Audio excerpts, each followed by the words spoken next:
For the first time in Asia, connect your land phone and smartphone through SLT Wi-Fi with the SLT Voice app.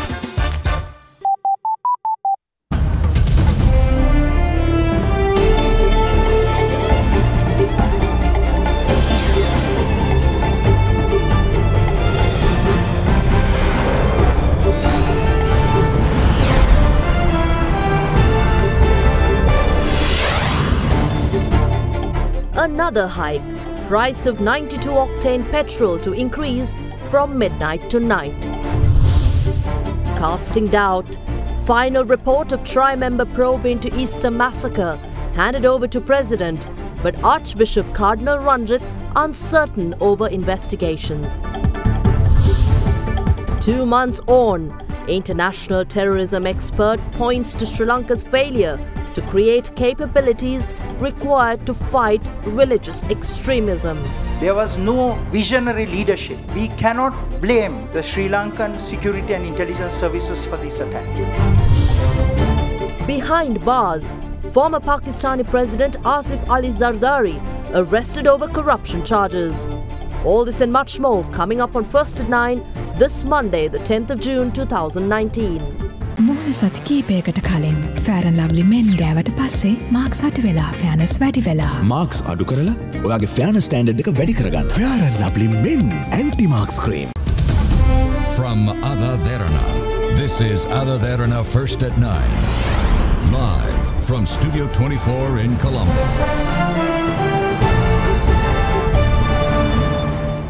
A very good evening and a warm welcome to First at 9. 2 months on, the final report of the Special Tri-Member Investigative Committee appointed by President Maithripala Sirisena to investigate Easter Sunday attacks was handed over to the head of state at his official residence today. A day after the attacks on the 21st of April, the President appointed a 3-member committee comprising of Supreme Court Justice Vijit Malalgoda, former IGP N.K. Ilangakon and former Secretary to the Ministry of Law and Order Padmasiri Jayamanna. According to the President's Media Division, the committee recorded statements from several high-ranking state officials, including the former Defence Secretary Hemasiri Fernando and Inspector General of Police Pujit Jayasundara on the 30th of last month. During a meeting held with senior security officials, President Sirisena stated that the final report will be made public soon.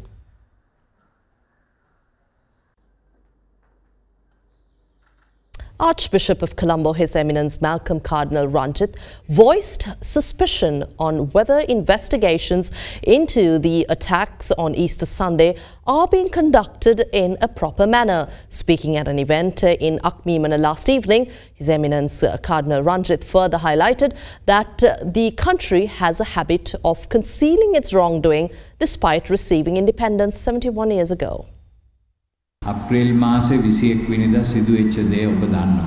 ඒ පරීක්ෂණ ඉවර වෙලා නැහෙනේ. ඒ පරීක්ෂණ වලටත් දැන් මතභේද මතුවෙලා තියෙනවා. ඉතින් සමහර විට ওই පරීක්ෂණ හරියට කෙරෙයිද කියලා අපි දන්නේ නැහැ. මම සමාවෙන්න මෙහෙම කිව්වට මට ටිකක් සැකයක් එනවා මේවත් ඔහොමම වෙයිද කියලා. අපි දන්නවා කොහේ හරි තැනක මොකක් හරි වැඩක් කරන්න ගියාම ඒ වැඩේ කරනකොට හැමතිස්සෙම කතා වෙන වචනයක් තියෙනවා. කොමිස් අපේ දේශපාලන නායකත්වයේ අන්තිම නගර සභාවේ ඉඳලා පාර්ලිමේන්තුවෙනුත් එහාට යනකම් ලොකුම තනතුරු දරන අය අතර මේක තියෙනවා. ඒ නිසා මේ රට දියුණුනේ නැහැ. පල්ලෙහා මට්ටම් වල ඉන්න ජනතාව වැරදි කරපුවාම දඬුවම් කරන්න උත්සුක වෙන නායකයෝ පළමුවෙන්ම තමාටම දඬුවම් කරගන්නට ඕනේ වැරදි කරනවා. එහෙම වැරදි කරලා ඒ වැරදි වහගන්න නොයෙකුත් උප්පරවැට්ටි අදින එක තමයි අපේ රටේ පුරුද්ද. දේශපාලන ලෝකයේ අවුරුදු 71ක් දැන් නිදහස ලැබලා 71ටම මේගොල්ලෝ මේ වැඩේ කරලා තියෙනවා. Sri Lanka today reopened its arrival and departure lobbies at the Bandaranaike International Airport, lifting the restriction which was imposed as a security measure following the Easter Sunday attacks. 2 visitors per passenger will be permitted to enter the lobbies for a maximum duration of 3 hours upon purchasing an entry ticket. The Airport and Aviation Service advised visitors not to carry bags or parcels into the terminal due to security measures still in place. With the revised security arrangement, all car parks at the airport premises are reopened for private parking, while a free shuttle service is in operation between car parks and arrival and departure terminals every 15 minutes. Only passengers were allowed to be dropped off at the arrival and departure terminals since security was beefed up following the attacks, but the restriction is now off.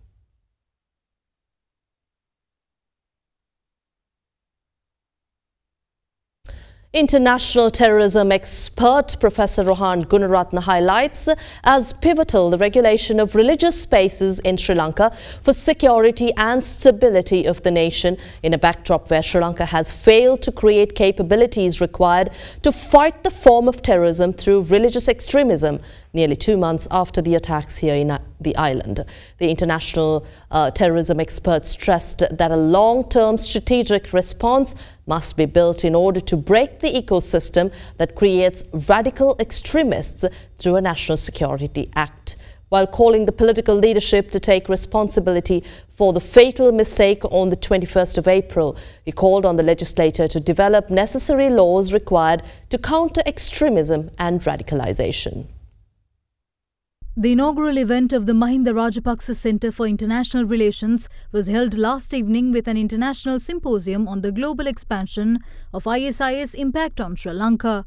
The symposium was attended by Prime Minister Ranil Wickremesinghe, Speaker Karu Jayasuriya, Opposition Leader Mahinda Rajapaksa and other dignitaries. There were 3 IS networks in Sri Lanka. Kandy-centric, the Central Province Network. There were 2 networks that were recruited. One is called the Eastern Network, or the network that is led by Zahran Hashim. Then in the Western Province, another IS-centric organization emerged, and that is called JMI. There was a dispute among those members. Those who were supporting Al-Qaeda, including its leader, a man called Umair, he said that this is not the right time for jihad when they want to attack the hotels and the churches. But there were 2 others. One is called Ilham, other is called Jamil. They both broke away from this organization. He said jihad can be waged anytime. And then they all united Zahran, and they created the IS network in Sri Lanka. Zahran Hashim takes a pledge of allegiance to Abu Bakr al-Baghdadi. So that person wants to die. And he has an ideology where they believe in 5 things. One is they will go to heaven. They will have an audience with God. And third is you will be forgiven for your sins and vices. And fourth is that you can take 70 relatives to heaven. That is why some of the relatives in Sri Lanka supported the attack. That is why even some family members committed suicide. And the fifth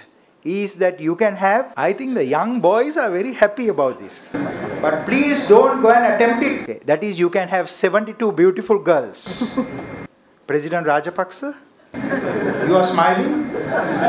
Prime Minister, you are smiling as well. Sri Lanka has some of the most capable military, law enforcement and intelligence services. But during that period, we had 2 major problems in this country. That is, the leadership was divided. There was no visionary leadership. We cannot blame the Sri Lankan security and intelligence services for this attack. Very rarely that any country will receive such precise intelligence. Mentions Zahran, even says it is going to be churches. It is true that the DIG in charge of MSD informed 225 principal staff officers. They informed the diplomatic corps. They informed the judges. They informed President Mahinda Rajapaksa's PSO. But they did not inform the churches. I myself visited the Kochikade church after the attack. I want to see for myself. And I asked the father of that church, and I later asked the cardinal, did government inform you that your church is under threat? And they told me no. This is a fatal mistake. For this, our leaders must take the responsibility and they should be held accountable. So I want you to know that it is not a failure of intelligence, it is a failure of leadership that resulted in those attacks. Professor Gunaratne went on to speak of the capabilities that Sri Lanka should have developed in the aftermath of the attacks. But these capabilities have not yet been created in Sri Lanka, nearly 2 months after the attack. We have overwhelmingly focused on what? The military response. hunting, capturing or killing the terrorists, which is vital, which is essential. But this is only a short-term response. We need a long-term strategic response. The radicalization pipeline or the ecosystem that produced Zaharan is intact. To break that system, what can we do? We have to create what you call a National Security Act. Such an act should have 5 or 6 elements. One is we must criminalize hosting and posting extremist content. Second is we should criminalize hate speech and incitement to violence. The third aspect is we have to regulate the religious space. Religious space is being exploited by terrorists and extremists. Zaharan was known by the TID, was known by the SIS, was known by the military intelligence, but as an extremist, not as a terrorist. And we do not have a law that can be used effectively on the ground to arrest people like Zaharan. This is your responsibility. Otherwise, you do not deserve to be in that parliament.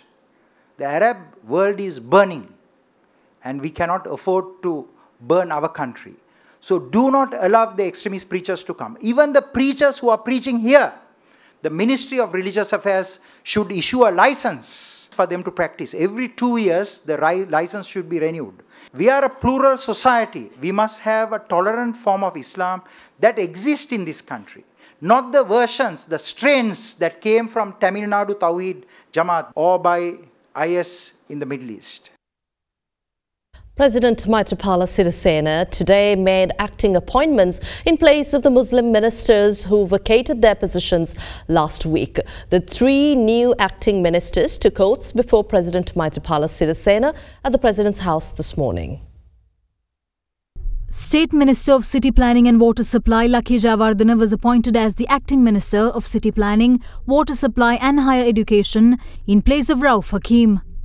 Meanwhile, Deputy Minister of Industry and Commerce Buddhika Pathirana was appointed Acting Minister of Industry and Commerce, Resettlement of Protracted Displaced Persons, Cooperative Development and Vocational Training and Skills Development to replace Rishad Badiuddin. Deputy Minister of Petroleum Resources Development Ano Magamage was appointed Acting Minister of Highways and Road Development and Petroleum Resources Development in place of Kabir Hashim. There were various views expressed on the ongoing proceedings of the Parliamentary Select Committee appointed to inquire into the Easter Sunday attacks. Parliamentarian Field Marshal Sarath Fonseca emphasises that despite the President's strong opposition on the committee, its proceedings will continue as per the agenda of Parliament. Meanwhile, Dr. Vijayadasa Rajapaksa is of the view that the Speaker does not have adequate knowledge about the parliamentary standing orders as well as constitutional requirements related to the committee proceedings. කතානායකතුමා එතුමාගේ ප්‍රකාශයේ කරපු කාරණේ ඊට බරපතලයි. රාජ්‍ය නිලධාරීන්ට පාර්ලිමේන්තුවට එන්න කියලා සාක්ෂි නුදුන්නොත් අත්වෙන ඉරණම භයානකයි කියලා එතුමා ලොකු තර්ජනයක් කරලා තියෙනවා. එතුමාට ආණ්ඩුක්‍රම ව්‍යවස්ථාව සහ ස්ථාවර නියෝග ඒ වගේම රාජ්‍ය රහස් අනත පිළිබඳව තිබෙන අනවබෝධය නිසා හේතුවෙන්මයි ඒ කරන්නේ මම විශ්වාස කරනවා ඒක එතුමාගේ උමනාවට නෙවෙයි එතුමාට එන තෙරපීම බලපෑම මත වෙනත් බලපෑම මත කරනවා මිසක් එතුමා ඒක අවබෝධයෙන් කරන දෙයක් නෙවෙයි. තේරීම්කාරක සභාව නීති අනුකූලව පත්කරු සභාවක්. ඒක පාර්ලිමේන්තුවේ සම්මත කරගෙන කතානායක පත්කරු සභාවක්. ඒ සභාවේ වැඩ කටයුතු අනිවාර්යයෙන්ම න්‍යාය පත්‍රය අනුව සිද්ධ වෙනවා. අපේ ජනාධිපතිවරයා දැඩි තීන්දුවක ඉන්නවා මේක නතර කරන්නයි කියලා මේක. ජනාධිපතිවරයා දැඩිව හිටියට පාර්ලිමේන්තු වැඩවලට යට අත ගහන්න බෑ. තුමාලා මේ ප්‍රශ්න කරගෙන යන කාලය තුලදී මේ පසුගිය වසර 4 තුලදී හා ඉදිරියේදී මේ රටේ ආරක්ෂාවක් තිබිලා තියෙනවද නැද්ද? ආරක්ෂාව අනිවාර්යයෙන්ම අවශ්‍ය ප්‍රමාණයට තිබුණ නැති හින්දානේ අතන මෙතන බෝම්බ පිපිරලා මිනිස්සුන්ට ජීවිත නැති වුණේ. පාස්කු බෝම්බ ප්‍රහාරය ගැන කවුරුවත් තේරීම්කාරක සභාව දාලා හොයන්න දෙයක් නැහැ. මුළු ලෝකෙම දන්නවා. බෝම්බ ප්‍රහාරය එල්ල වෙන දිනේ එල්ල කරන පුද්ගලයෝ ඔවුන්ගේ පුරවැසි හැඳුනුම්පත් අංක යනාදී සියල්ල ලබා දීලා තිබිලා. ඒ ප්‍රහාරය නතර කරගන්න බැරි වුණා නම් රජය කළ යුතු වෙන්නේ තේරීම්කාරක සභාපත් කිරීම නෙමෙයි. මේ පිළිබඳ වගකීම් බාර අරන් තමන්ට ජාතික ආරක්ෂාව සලසන්න බැරිවීම සම්බන්ධයෙන් ජනතාවගෙන් සමාව අරන් ආණ්ඩුව ඉල්ලා අස්වීම තමයි කළ යුතුව තිබුණ හොඳම ක්‍රියාව. පාර්ලිමේන්තු තේරීම්කාර සභාවවල සියල්ල නිලධාරීන් තිබෙනවා. පොලිස්පතිවරයා කෙනවන්නේ නැත්නම් ආරක්ෂක මණ්ඩලෙට. අදල් නිලධාරීන් ආරක්ෂක මණ්ඩලෙට කෙනවන්නේ නැත්නම් ආරක්ෂක මණ්ඩලයක් නෙවෙයි ඒක තවදුරටත්. මේ පාලකයන්ට මහජනයාගේ ආරක්ෂාව තහවුරු කරන්න බෑ. ඒ නිසා තමයි අපි විශ්වාස භංග යෝජනාව ගෙනලා තිබෙන්නේ. මේ පාලකයන් පළවා හැරිය යුතු දෙයක්. And parliamentarian Venerable Athureli Ratanathera claims that there are attempts to convert Sri Lanka into an Islamic state through the Eastern University of Batticaloa, which is under construction. Speaking at a media briefing in Colombo today, the Thera also proposed that the military in the country be given technological education on subjects such as cyberspace, as terrorism has now become a technological warfare. මෙහි අරාබි භාෂාව හා ඉස්ලාම් දහම ඉගැන්වීමේ මුවාවෙන් ශ්‍රී ලංකාව තුල සම්පූර්ණයෙන්ම ඉස්ලාම් රාජ්‍යයක් කිරීමට අවශ්‍ය කරන පසුබිම සකස් කිරීමේ අභිලාෂයෙන්මයි මේ විශ්වවිද්‍යාලය හදලා තියෙන්නේ. ත්‍රස්තවාදය අවි ආයුධ වලට වඩා තාක්ෂණික යුද්ධයක් බවට පරිවර්තනය වෙලා තියෙනවා. ඒ නිසා මේ විශ්වවිද්‍යාලය හමුදාවට එවැනි දැනුම, ඒ කියන්නේ තාක්ෂණික දැනුම, සයිබර් අවකාශය පිළිබඳ දැනුම ලබා දෙන ප්‍රධාන විශ්වවිද්‍යාලය බවට පත් කරන්න කියලා අපි ඉල්ල හිටිනවා. ඒ අනුව ශ්‍රී ලංකා හමුදාවෙන් 50%කුත් අනිත් 50% සියලු ජාතීන් හා ජනවර්ගයන්ුත් නියෝජනය වෙන විදියට මේ විශ්වවිද්‍යාලය ආරම්භ කිරීමට අපි යෝජනා කර සිටිනවා. ඒ යෝජනාව විධිමත්ව පාර්ලිමේන්තුව තුළ යෝජනාවකින් සම්මත කළ හැකිද, පෞද්ගලික මන්ත්‍රී යෝජනාවකින් සම්මත කළ හැකිද කියන එක පසුව අපි සාකච්ඡා කරනවා. ඒ යෝජනාවට අදාළ කෙටුම්පත් නීත්‍යානුකූල කටයුතු ඉදිරි දින 10 තුළ ක්‍රියාත්මක කිරීමට අපි බලාපොරොත්තු වෙනවා. And more local news and your business news will follow after this short break.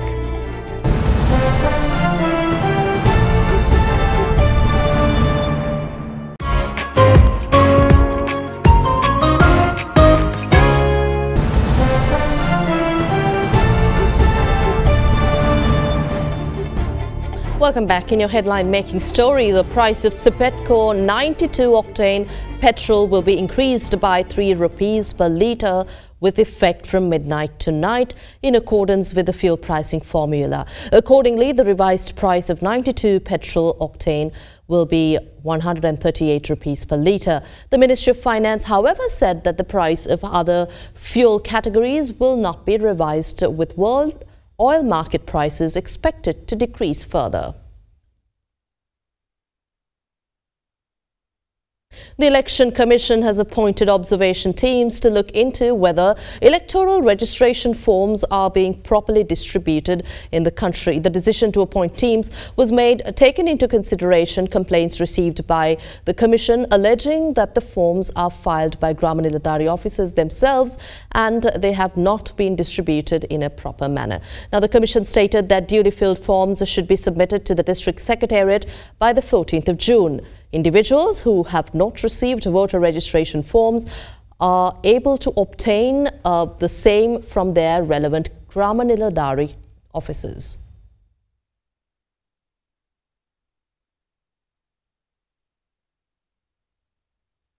Still in local news, the recently introduced traffic lane law, which was introduced in a bid to reduce accidents and traffic law violations, is strictly enforced starting today. Accordingly, motorists found violating the traffic lane rule will be subject to a 2,000 rupee fine.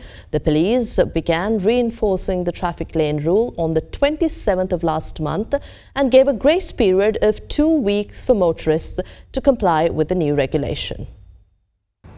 The 2-week grace period given to drivers to comply with the recently introduced traffic lane law ended last night.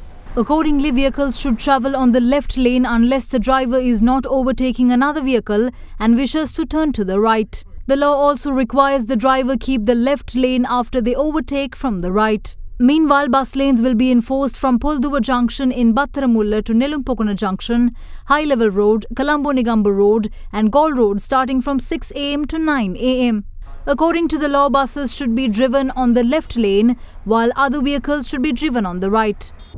Many vehicles, however, were seen violating the new law despite it coming into effect today.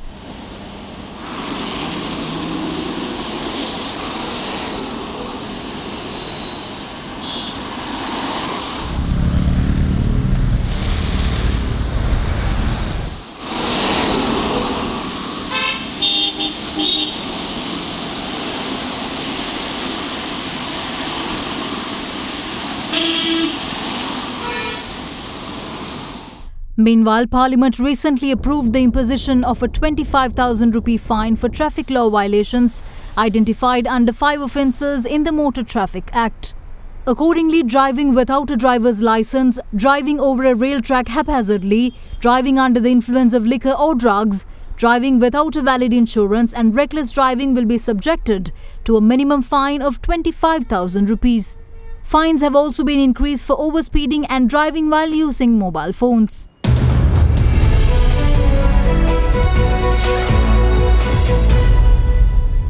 In business news, a group of carpenters from Moratuwa met with Prime Minister Ranil Wickremesinghe at Temple Trees today. Speaking to the carpenters, the Premier assured the government's fullest cooperation to develop, strengthen the country's timber industry. The Premier also agreed to provide funds necessary for the industry. Meanwhile, the Satyagraha launched by carpenters in Moratuwa entered its third day. Carpenters engaged in the protest, threatening to fast unto death against the government's move if they fail to provide a solution.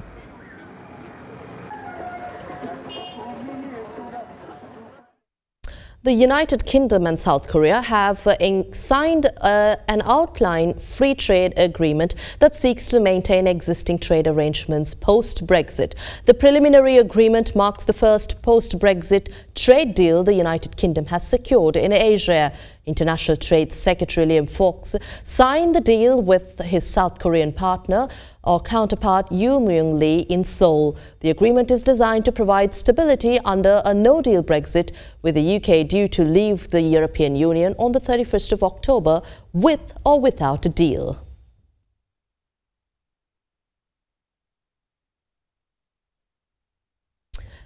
Taking you to the Colombo Stock Exchange, shares ended firmer for a second straight session today in dull trade to hit a one-week closing high, with all share price index closing 0.47% firmer at 5,298.18. Turnover was 75.5 million rupees, its lowest since the 4th of January and well below this year's daily average. Foreign investors in the meantime sold a net 7.2 million rupees worth of shares, extending the year-to-date net foreign outflow to 5.53 billion rupees. Here's a look at your market update with Dimantha Matthew.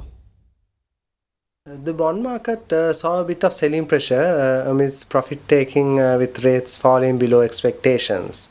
Selling pressure was primarily seen ahead of the bill and bond auctions that are due this week. In the equity market, we saw a surge in the market as the SPI jumped about 25 points, though on very low turnover of a mere 75 million rupees, which is a 5-month low. Small blocks of HNB and Pan Asia Bank dominated turnover as most investors adopted a wait-and-see approach. Foreign participation also remained low amidst the lack of turnover. And the Sri Lankan rupee ended at 176.40 to 50 cents against the US dollar, compared with Friday's close of 176 rupees and 45 to 55 cents. Exporters had converted dollars as investor confidence stabilized after a $1 billion US sovereign bond was repaid in mid-January. Here's a look at your currency rates for today.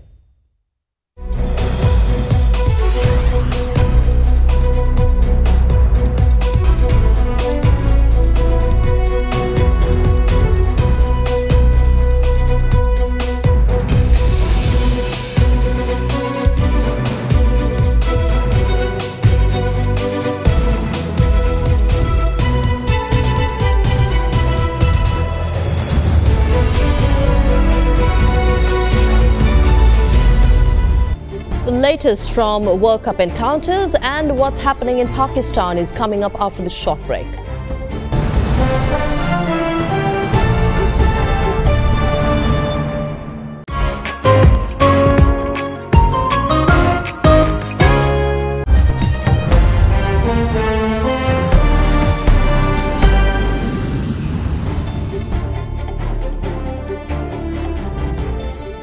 Welcome back. Former President of Pakistan Asif Ali Zardari was arrested on corruption charges today. Zardari has previously spent time in jail on corruption charges but was president from 2008 until 2013. He was elected to office after the assassination of his wife, former Prime Minister Benazir Bhutto. Investigators say fake bank accounts were used to funnel billions of rupees, while dozens of companies had hundreds of people have been implicated in the scandal. Zardari denies wrongdoing in this latest fake accounts case, which has been under investigation since year 2015. He and his sister, lawmaker Faryal Talpur, had their interim bail extended multiple times before Monday's decision.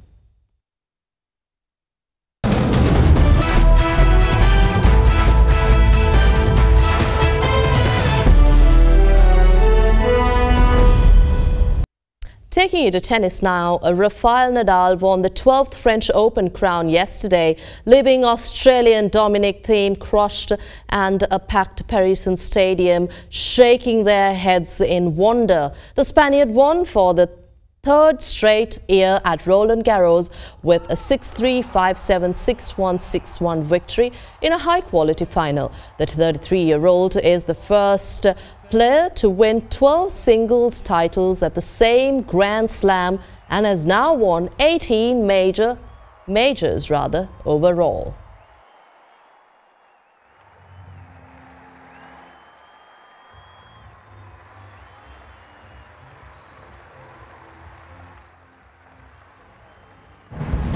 And that wraps up tonight's edition of First at 9 on AdaDerana 24.